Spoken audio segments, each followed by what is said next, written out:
Maraming nadismaya sa resulta ng ika-4 na paghaharap ni Manny Pacquiao at Juan Manuel Marquez. Para sa ilang boxing fans, panahon na para magretiro ang pambansang kamao. Pero ang ilan, humihirit pa ng rematch.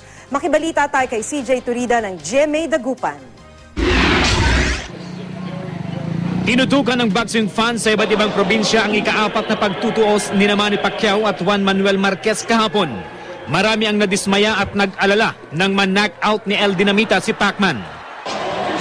Gaya ng mga nanood ng laban sa Bulacan, hiyawan sila noong una pero tila nawalan ng gana ng matumba si Pacman. Ang grupong ito naman ng tricycle driver sa Lingayen, Pangasinan, hindi rin daw masaya sa resulta ng laban.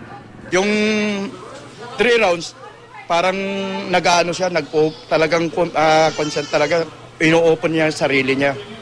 Kaya, yun, tsaka siguro sa sobrang parang tumatanda na siya. Sa Batangas City, dismayado rin ang maraming nanood sa laban. Ang ilan agad nagsialisan ng iproklamang panalo si Marquez. Naniniwala ang iba na dapat na raw magretiro sa boxing ang pambansang kamao.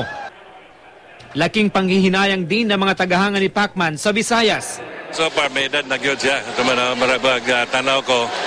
Ang power niya na lang yapon, pero katong hitabuha ron, para kumpiyansa na ba? Ano mo kay perdi prehiras na wala mo. Humihiling naman ng Part 5 ng laban ng Pacquiao Marquez ang mga Davaoenyo. Nakita naman natin after nung nakatayo siya, ang maganda doon yung tingin ko, yung the way nagsalita siya, very positive pa rin siya. That there'll always be another fight. CJ Torida, Nagbabalita, Pilipinas.